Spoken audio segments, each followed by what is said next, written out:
अस्सलाम वालेकुम my YouTube family, welcome back to my channel. आज मैं शेयर करूंगी आपके साथ अपनी नॉर्मल डेज़ की रूटीन और इसके साथ हम बात करेंगे। आज का जो हमारा टॉपिक वो है कि हम अपने आप को कैसे जान सकते हैं, how we can know our self. तो 8 ऐसी चीज़ों के बारे में बात करेंगे जिनका पता होना बहुत ज़रूरी है अगर आप अपनी पर्सनैलिटी को जानना चाहते हैं। तो चलें व्लॉग स्टार्ट करते हैं।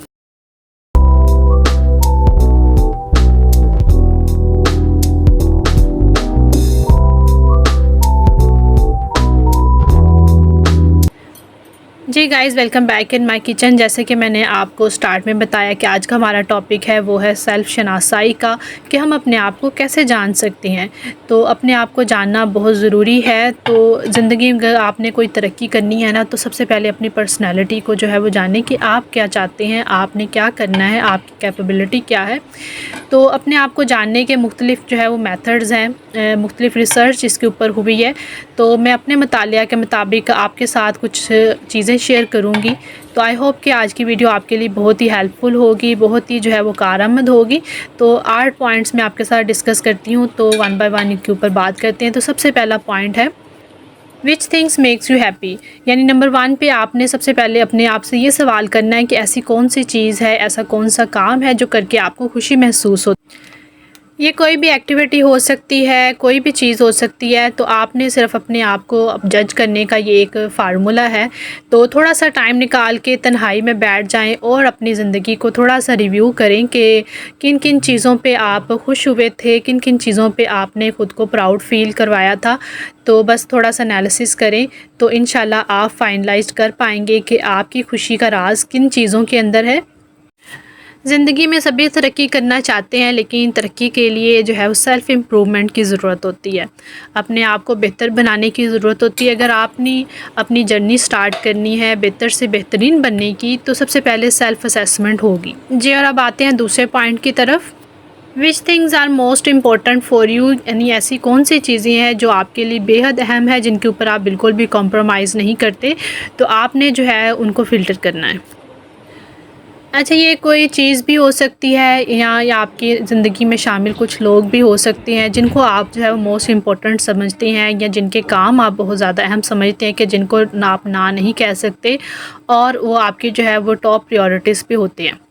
तो हर बंदे की ज़िंदगी में ना कुछ कोई ना कोई ऐसे लोग या कुछ ऐसे काम ज़रूर होते हैं जो उनकी टॉप प्रायोरिटी होते हैं। तो आपने जो है उसको फ़िल्टर कर लेना है कि आपकी प्रायोरिटीज़ क्या हैं। जी, अब आते हैं तीसरी चीज़ के बारे में जो हमें जानना ज़रूरी है अपनी सेल्फ़ असेसमेंट के लिए। वो है कि हम अपना स्ट्रेस किस तरह से मैनेज करते हैं, how we deal with stress. अगर कोई परेशानी, कोई दुख तकलीफ़ आ जाती है तो हम उसके ऊपर किस तरह से रिएक्ट करते हैं, या दूसरे लफ्ज़ों में इस तरह कह लीजिए कि how effectively we manage our stress, यानी कितने अच्छे तरीके से हम अपने स्ट्रेस को मैनेज कर सकते हैं। अच्छा, मैं आपको एक मज़े की बात बताऊँ, stress management is life management. तो जितने अच्छे तरीके से आप अपने स्ट्रेस को मैनेज कर लेते हैं ना, उतने ही बेहतर तरीके से, इसका मतलब है कि आप अपनी लाइफ को मैनेज कर पाएंगे।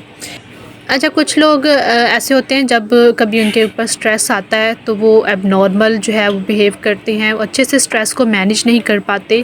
तो उनकी लाइफ में जो है ना बहुत ज़्यादा जो है वो डिस्टर्बेंस जो है वो क्रिएट हो जाती है। तो हमने अपने आप को इस तरह से भी जज करना है कि whenever stress come to us, तो स्ट्रेस जो है वो कोई भी हो सकता है। किसी की जॉब जाने का स्ट्रेस हो सकता है, किसी साथी के छूटने का हो सकता है। ज़िंदगी जो है ना बहुत ही अनप्रेडिक्टेबल है, और ज़िंदगी के अंदर बहुत सारे चैलेंजेस हमें उनका सामना रहता है, बहुत दुख और परेशानियों का सामना रहता है। जी, और बावजूद इन तमाम परेशानियों के, दुख दर्द तकलीफ़ के, हमने अपने स्ट्रेस को बहुत ही अच्छे तरीके से मैनेज करना है।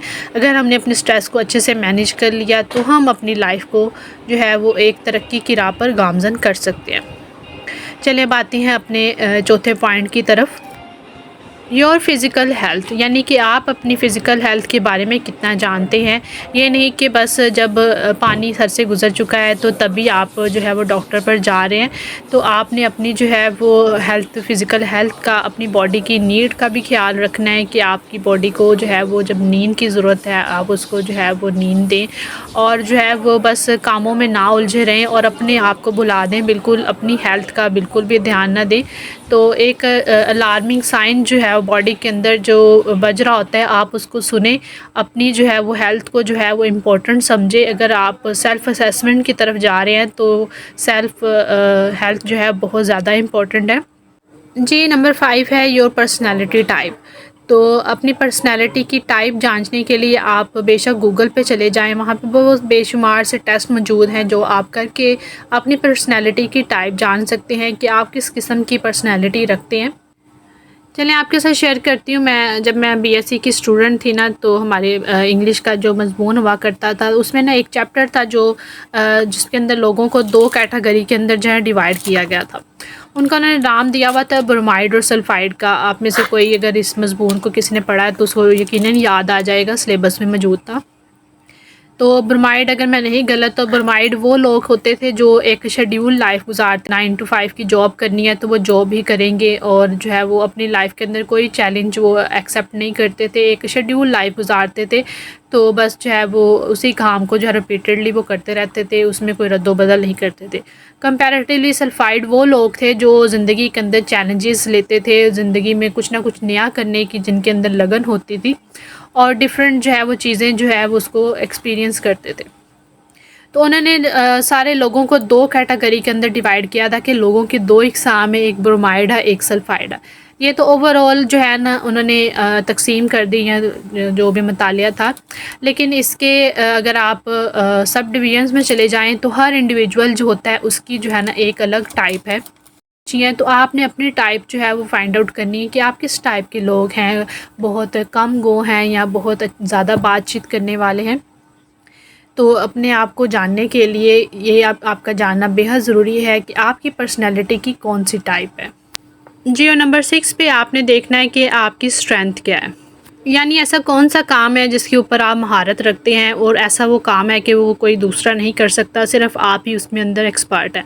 अल्लाह ताला ने हर बंदे को कोई ना कोई ऐसी सलाहियत, कोई ना कोई ऐसा हुनर दिया है जो उसके पास जो है ना वो स्पेशल है, जो किसी दूसरे के पास नहीं है। तो ये आपके जो है वो टीचिंग स्किल्स अच्छे हो सकते हैं, आपकी कम्युनिकेशन स्किल्स हो सकते हैं, राइटिंग स्किल्स हो सकते हैं, आप बहुत अच्छे स्पीकर्स हो सकते हैं। तो आप अपनी सलाहियत को देखें, अगर ख़वातीन हैं तो आप अच्छी शेफ़ हो सकती हैं, अच्छी कुकिंग आपकी महारत हो सकती है। ठीक जिस तरह से अपनी स्ट्रेंथ को जानना ज़रूरी है, इसी तरह से अपनी वीकनेसेस को जानना भी बेहद ज़रूरी है।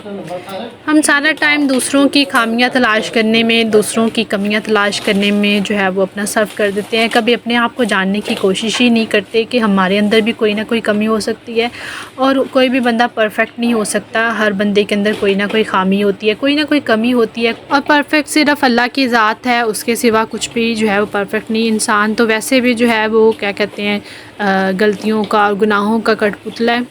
तो चलें आज अपनी जो है वो वीकनेसेस को जो है वो हाईलाइट करते हैं और एक पेपर के ऊपर लिखते हैं, और फिर जो है वो उसका सलूशन निकालते हैं कि हम अपनी इन वीकनेसेस को कैसे जो है वो बेहतर कर सकते हैं।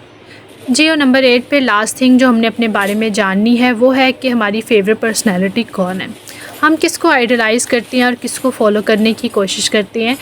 जी, और हर इंसान की ज़िंदगी में कोई ना कोई ऐसा फ़र्द, कोई ऐसी पर्सनैलिटी लाज़मी होती है जिसको हम आइडलाइज़ कर रहे होते हैं, जिससे जो है वो हम मुतासिर हो रहे होते हैं और जिसके जैसा बनने की कोशिश कर रहे होते हैं। तो चलें आज उसको भी ढूँढते हैं कि हमारी फ़ेवरेट पर्सनैलिटी कौन है जिसकी तरह हम बनना चाहते हैं। तो इसके लिए ज़रूरी है कि हम उसको जो है वो पहले जानें कि वो पर्सनैलिटी कैसी है, कि आया हाँ वो वाक़ई भी आइडलाइज़ करने के काबिल है, क्या वाक़ई हमें उसके जैसा बनना है। जी, तो चलें इसको समराइज़ करते हैं, और ये 8 के 8 पॉइंट्स अपनी डायरी पे नोट कर लीजिए, और फिर इनके ऊपर जो है वो एनालिसिस करें, फ़ारग टाइम थोड़ा सा निकालें अपने लिए। तो जब आप अपने लिए वक्त निकालेंगे ना, तो फिर अपने आपको जानने का जो सफ़र है ना वो बेहतर तरीके से आप तय कर सकते हैं। जी, तो चलें आपको बैकग्राउंड में बताती जाऊँ कि मैं आज क्या कर रही हूँ। तो रूटीन के काम चल रहे हैं, उसके साथ मैंने जो है ना एडिशनल पहले की थी अपनी किचन की डीप क्लीनिंग, और ये ना मैंने हैंड ब्लेंडर मंगवाया था, उसको मैं भी टेस्ट कर रही हूँ लगा। अच्छा, ईद के बाद जो नेक्स्ट वर्किंग डेज़ आती हैं ना, वो बहुत ही उदास से होते हैं। तो ईद चूँकि हल्ला गुल्ला में गुज़री होती है ना, कभी गेस्ट का आना तो कभी खुद गेस्ट बनकर जाना। तो फिर जब वापस आप नॉर्मल रूटीन में आती हैं ना, तो बड़ी उदासी सी हो जाती है उन दिनों के अंदर। क्या आपको भी ऐसी फीलिंग्स होती है? मुझे तो बहुत ज़्यादा होती है। जो ईद के 3 दिन गुज़ारे होते हैं ना हल्ले गुल्ले में, बल्कि इस दफ़ा तो जो है वो ईद काफ़ी लंबी हो गई थी, पूरा वीक ही हमारी ईद चलती रही। तो आज बल्कि संडे का दिन था, तो आज भी जो है ना मेरे ससुराल वालों की तरफ हमें जाना था। तो बस जो है ना उधर मेरी सास ने जो है लंच पे हमें इनवाइट किया हुआ था। तो बस सुबह मैंने अपना किचन का काम किया, डीप क्लीनिंग की, और उसके बाद फिर जो है ना चेंज वेंज करके लंच उधर करने हम चले गए। जी, फिर रास्ते में बंदू खान पे हम रुके थे, वहाँ से थोड़ी स्वीट ली और फिर बस अपना जो है वो निकल पड़े।